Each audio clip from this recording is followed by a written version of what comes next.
Hace 2 domingos estábamos empezando a estudiar este último capítulo de Primera de Juan y leímos de los versículos 1 al 5, donde examinamos las pruebas que Dios le da al creyente para que el creyente sepa que es creyente, básicamente.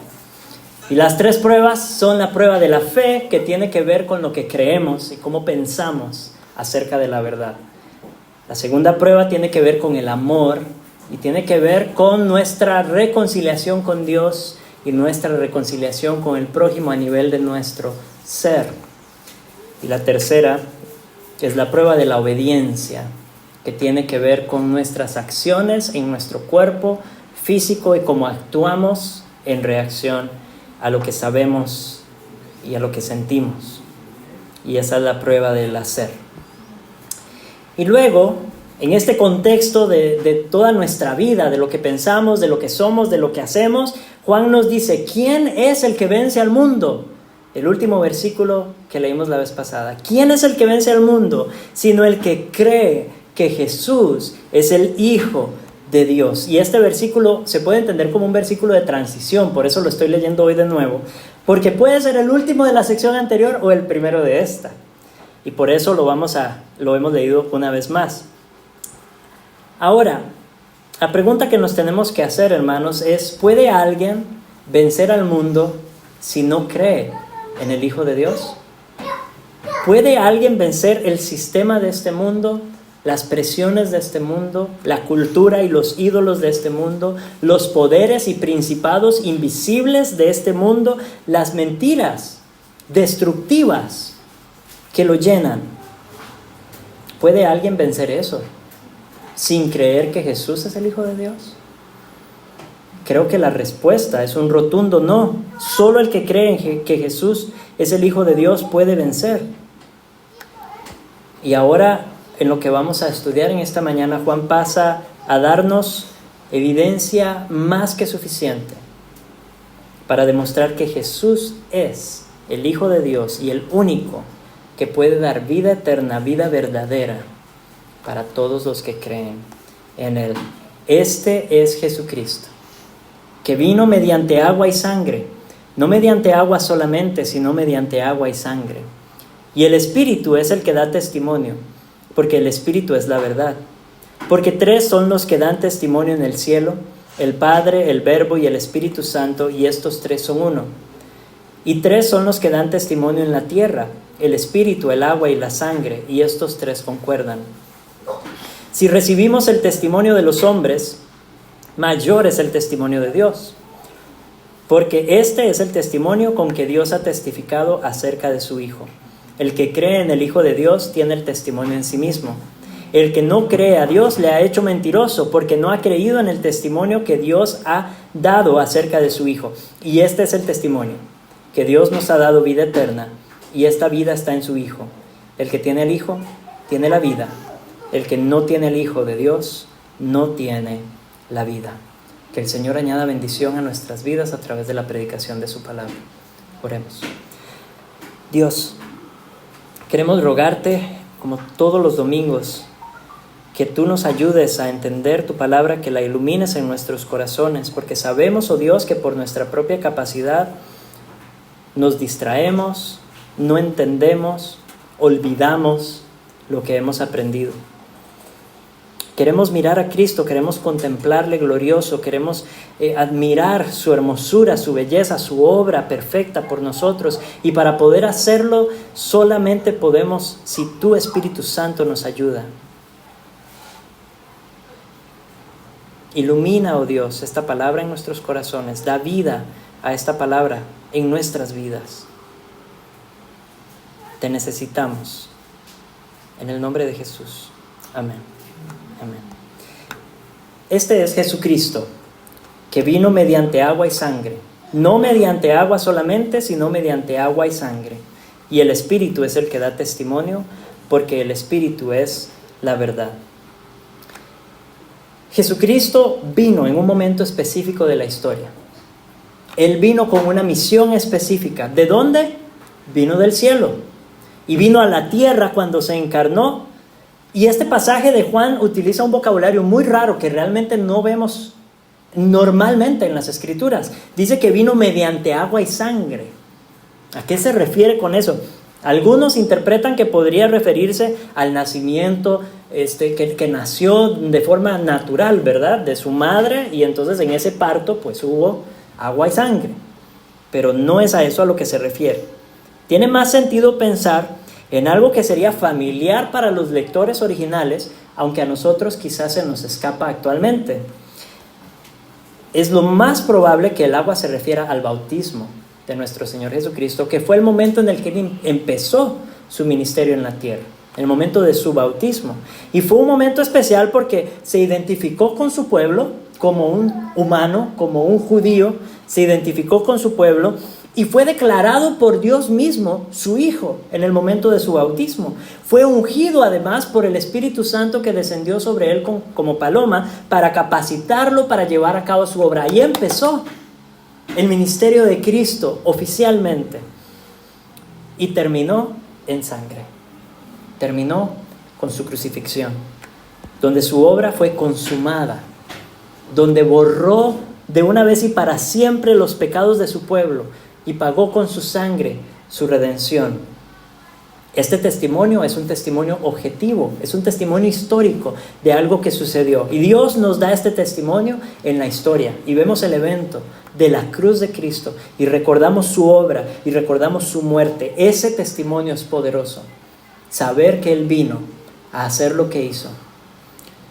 No mediante agua solamente, sino mediante agua y sangre. Para entender esta aclaración de Juan es necesario recordar que en el tiempo de Juan, cuando él está escribiendo esta carta, había en Asia Menor muchísimas herejías, muchas herejías.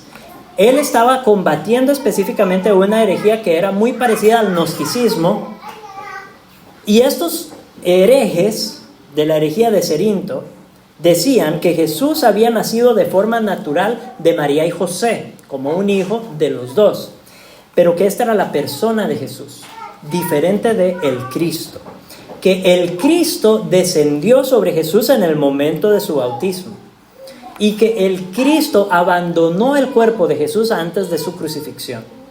Una herejía loca, ¿verdad? Sin embargo, muy popular en el tiempo de Juan, y por eso Juan especifica, no mediante agua solamente, sino mediante agua y sangre. O sea que Jesús es el Cristo desde su bautismo hasta su crucifixión. Él no dejó de ser el Cristo. El argumento de Juan obviamente incluye toda la vida de Cristo. Pero en contra de los que creían en la herejía de Cerinto, Él les especifica desde su bautismo hasta su crucifixión. El Cristo es el mismo. Y aunque esta herejía ya no existe en nuestros tiempos, yo sé que no permanece viva, sin embargo, hay quienes niegan la encarnación de Cristo todavía. Hay quienes reconocen a Jesús como sí, un gran maestro, sí, un gran profeta, sí, una persona muy sabia, sí, alguien muy bueno, sí, uno que murió injustamente, sí, que nos dio el ejemplo de autosacrificio, de abnegación, de justicia social, y ahí le ponen un montón de interpretaciones y un montón de ideas, pero no creen que Jesús sea el Hijo de Dios hecho hombre. Y esa fe es fundamental. Hay que creer que Jesús nació, fue bautizado y murió en la cruz como el Hijo de Dios y con una misión y un propósito divinos. Si Él no fuera Dios hecho hombre, entonces Él no sería el Hijo de Dios, no podría haber tomado nuestros pecados sobre sí, no podría haber pagado el precio infinito de nuestros pecados, no podría haberlos llevado en la cruz y no podría reconciliarnos con Dios por medio de su sacrificio. Porque si hubiese sido meramente un hombre, Él habría muerto justamente como todos nosotros. Pero su muerte fue diferente. Y el Espíritu, dice el versículo 4, es el que da testimonio, porque el Espíritu es la verdad. La persona del Espíritu Santo da testimonio de estas cosas. Hay que notar que es una persona, porque si no fuera una persona, el Espíritu Santo no podría dar testimonio. Y hay que notar que Él tiene una obra, un ministerio específico: dar testimonio de Cristo, dar testimonio de la verdad, que en última instancia es Cristo, yo soy el camino, la verdad y la vida. El Espíritu Santo no anda por el mundo creando emociones, ilusiones, visiones y nuevas revelaciones que ignoran a la persona de Cristo. Esa no es la obra del Espíritu Santo, ese no es su ministerio. El Espíritu Santo nos dirige y nos señala constantemente a la persona de Jesús, su obra en la cruz, su obra por nosotros, su gloria, su perfección, su deidad, su grandeza. Eso es lo que hace el Espíritu Santo. Cuando venga el Consolador, dijo Jesús en Juan 15:26, a quien yo os enviaré del Padre, el Espíritu de verdad, el cual procede del Padre, Él dará testimonio acerca de mí. Juan 16:13, pero cuando venga el Espíritu de verdad, Él os guiará a toda verdad, porque no hablará por su propia cuenta, sino que hablará todo lo que oyere y os hará saber todas las cosas que habrán de venir. Primera de Juan 4:6, ya lo leímos, nosotros somos de Dios. El que conoce a Dios nos oye, el que no es de Dios no nos oye. En esto conocemos el espíritu de verdad y el espíritu de error. El espíritu de verdad no puede mentir. El espíritu de verdad por naturaleza está obligado a dar testimonio de lo que es verdadero. Él no puede ocultar nada, ni puede falsificar nada. Su testimonio es veraz. Su testimonio es fiel. ¿Cuál testimonio? El testimonio de su palabra, por un lado, que Él mismo inspiró y ha dejado para nosotros, para lectura nuestra. Pero también hay otro testimonio, la obra interna del Espíritu Santo en nuestros corazones. Primera de Corintios 12:3 dice, por tanto os hago saber que nadie que hable por el Espíritu de Dios llama anatema a Jesús. Ninguno que tenga el Espíritu de Dios puede maldecir a Jesús. Y nadie puede llamar a Jesús Señor sino por el Espíritu Santo. El hecho de que ustedes y yo, mis hermanos, hoy estemos aquí reunidos para rendir nuestra adoración al Rey de Reyes y Señor de Señores, Jesucristo, reconociéndolo como el Señor de nuestras vidas, eso es obra del Espíritu Santo en nosotros. Ese es su testimonio en nuestro interior. Entonces tenemos el evento histórico, tenemos su palabra escrita y tenemos esa seguridad en nuestros corazones. Ese testimonio en nuestra experiencia. Calvino dijo, el Espíritu es el que sella en nuestros corazones el testimonio del agua y la sangre. Podemos tener seguridad de nuestra salvación. Es más, Dios se deleita en que tengamos seguridad de nuestra salvación.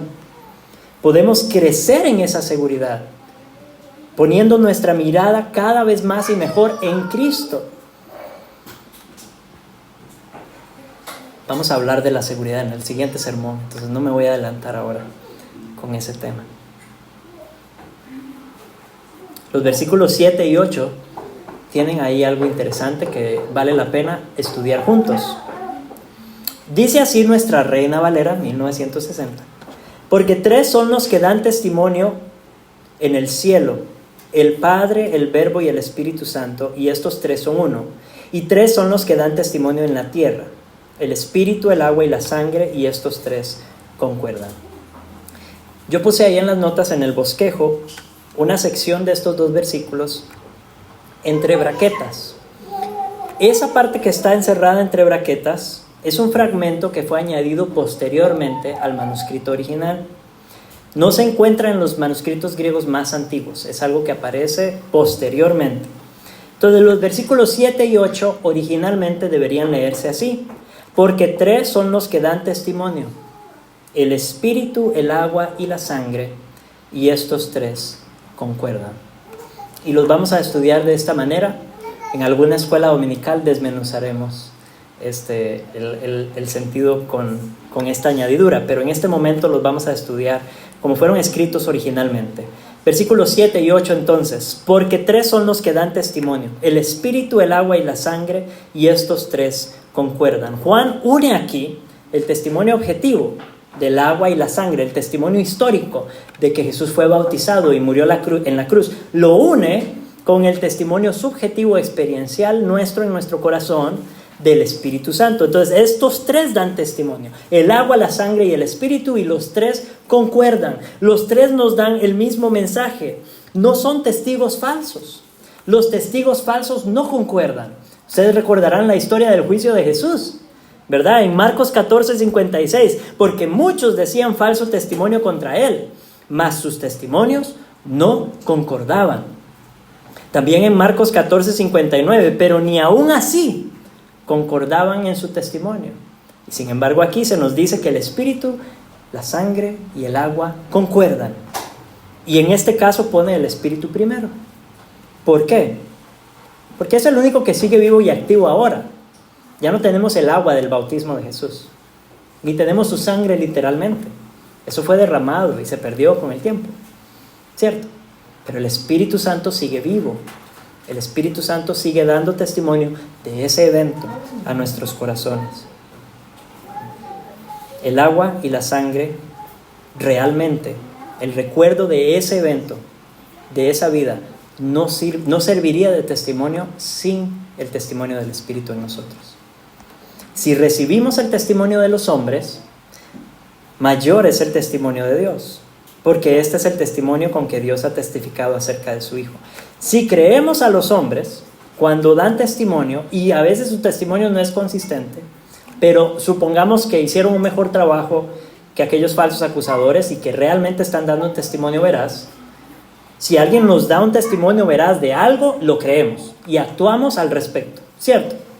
Si alguien nos dice, vea, allá en San José se ha venido una clase de aguacero, venga preparado. Nosotros, mi esposa y yo, que vamos para allá ahora en la tarde, vamos preparados. Tomamos ese testimonio y lo aceptamos y lo creemos como verdadero. Y si eso tendemos a hacer con los hombres, ¿cuánto más no deberíamos creer el testimonio de Dios mismo? Dios mismo, que ha testificado acerca de su Hijo, que nos ha dicho quién es su Hijo realmente. Nos lo ha dicho, Él ha testificado. Para los amantes de la gramática, pretérito perfecto compuesto, Él nos ha testificado. Significa que es una acción que ocurrió en el pasado, pero tiene efecto en el presente. Así que su testimonio hoy tiene validez por lo que Él ha hecho en el pasado. El Dios soberano nos da testimonio en los eventos de la historia. Y el Dios Espíritu Santo da testimonio en nuestros corazones. Y su testimonio es más importante que el de los hombres. Su testimonio es más digno de aceptación. Su testimonio demanda, exige que creamos. Y por eso continúa diciendo, el que cree en el Hijo de Dios tiene el testimonio en sí mismo. El que no cree a Dios le ha hecho mentiroso, porque no ha creído en el testimonio que Dios ha dado acerca de su Hijo. Aquí se añade un testimonio más. Nosotros mismos. El que acepta como verdadero el testimonio de Dios, ese somos usted y yo, mis hermanos. Los que hemos aceptado como verdadero el testimonio de Dios. Creemos en el Hijo y tenemos testimonio en nuestro corazón. Hay una seguridad más profunda cada vez que exploramos y meditamos más en la obra de Cristo, iluminados por su Espíritu Santo. Nuestra seguridad crece y se profundiza y avanza. Creer en Jesús fue lo mejor que pudimos haber hecho. Y hoy estamos más seguros de eso que nunca. Y mañana estaremos más seguros aún. Y así estaremos avanzando hasta el final de nuestros días. No nos equivocamos. El Espíritu Santo da testimonio de que hemos creído la verdad. Empezamos con poco. Empezamos con un conocimiento mínimo, realmente pequeño en relación con lo que conocemos ahora. Ese testimonio ha venido creciendo, ha venido avanzando y cada vez obtenemos más. Y aceptamos y guardamos esa verdad en nuestros corazones y meditamos en ella constantemente y la ponemos por obra en nuestras vidas y en este mundo y nos aferramos a ellas. Y en esa relación con la verdad, en esa relación con el Cristo que es la verdad, vencemos al mundo. Por otro lado, el incrédulo no cree el testimonio de Dios. Y la incredulidad no es por falta de información. Esa incredulidad es rebelión contra Dios. No es una deficiencia lamentable, es un pecado abominable. No creer el testimonio de Dios mismo acerca de quién es su Hijo. ¿Cuántas personas se sientan en las bancas de una iglesia hoy, domingo tras domingo, escuchando acerca de Jesús, escuchando quién es Él y lo que vino a hacer, y han cerrado su corazón y no creen en Él, y creen que la vida cristiana se trata de su desempeño, de sus obras, de su esfuerzo, ignorando la mediación de Cristo Jesús? ¿Cuántos, incluso fuera de la iglesia, rechazan la idea del Salvador Jesucristo, aunque creen que fue una persona buena y digna? El que no cree el testimonio que Dios ha dado de que Jesús es más que un mero hombre, más que un mero profeta, más que un mero maestro, más que un mero sabio, hace a Dios mentiroso. Y puede tener todos los sentimientos religiosos que quiera, pero hace a Dios mentiroso, y la verdad no está en Él y no tiene relación con Él. Cristo no es solamente el Dios hombre, sino que es el dador de la vida, el Salvador del mundo. En Él Dios nos ha dado vida eterna. Dice el versículo 11, este es el testimonio, que Dios nos ha dado vida eterna, y esta vida está en su Hijo. Si tenemos al Hijo, tenemos la vida. Comunión verdadera con Dios, eso es la vida. Estamos reconciliados con aquel para el que fuimos creados, eso es la vida. Vida verdadera, vida plena, vida eterna. Y esta vida, dice, es dada por Dios. No es ganada, no es merecida. No hay nada, hermano, nada que usted pueda hacer. Métase eso en la cabeza. Nada que usted pueda hacer para merecer la vida eterna. Nada. Él la da por gracia en Cristo Jesús. Y el que tiene al Hijo puede decirlo con seguridad. El que tiene al Hijo tiene la vida. Usted tiene al Hijo, tiene la vida. El que no tiene al Hijo de Dios no tiene la vida. Si usted cree el testimonio de Dios acerca de su Hijo, si usted cree que Jesús es el Hijo de Dios, el Salvador del mundo, si usted cree que Él vivió su vida y murió su muerte en la cruz, usted también tendrá ese testimonio en su corazón de que es Hijo de Dios, de que tiene la vida por medio de la fe. Jesús es suyo y usted es de Jesús. Y esa unión perfecta y eterna no se manifestará únicamente en la eternidad. Esa unión perfecta y eterna se manifiesta ya. Usted está unido a Jesús y Jesús está unido a usted para siempre. Es suyo.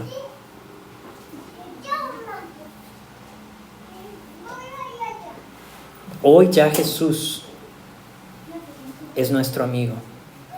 Hoy ya Jesús está con nosotros y camina con nosotros. Hoy ya Jesús nos da vida y nos salva. Somos sus discípulos, somos parte de su familia. Estamos en sus manos para siempre. Pero sin Cristo no se puede tener vida. Por su propio esfuerzo no puede tener vida. Por su propia obediencia no puede tener vida. Por sus sentimientos religiosos hacia Dios no puede tener vida. Por su gran fe en Dios no puede tener vida. Por su gran avance y progreso en lo que usted cree que es santificación, no puede tener vida. Nada de eso le da la vida, solo Cristo. Solamente la fe en Cristo da vida y salvación. No hay otro camino, no hay otra verdad, no hay otra vida. Cualquier alternativa es muerte. Cualquier alternativa lo va a llevar a condenación eterna. Y este es el llamado urgente del Evangelio. Crea en el Señor Jesucristo y será salvo. Arrepiéntase de sus pecados y confíe en aquel que pagó el precio por cada uno de ellos. Arrepentimiento por entregarnos a la muerte, por preferir la muerte que la vida, por preferir las tinieblas que la luz, por vivir alejados de Dios sin buscar su gloria seriamente en el rostro de Jesucristo, por rebelarnos contra el testimonio que Dios mismo ha dado acerca de Jesús. Y confíe, crea que Jesús es el Hijo de Dios. Crea que Él se hizo hombre y anduvo por este mundo como uno de nosotros, en obediencia perfecta al Padre. Crea que en la cruz Él tomó sobre sus espaldas nuestro pecado y lo canceló por completo. Pagó el precio total, derramó hasta la última gota de sangre, hasta que salió agua. Y solo en esa muerte podemos tener vida verdadera, vida plena y vida eterna. Solo en Jesús. Pongámonos de pie y vamos a entonar el himno. Solo en Jesús.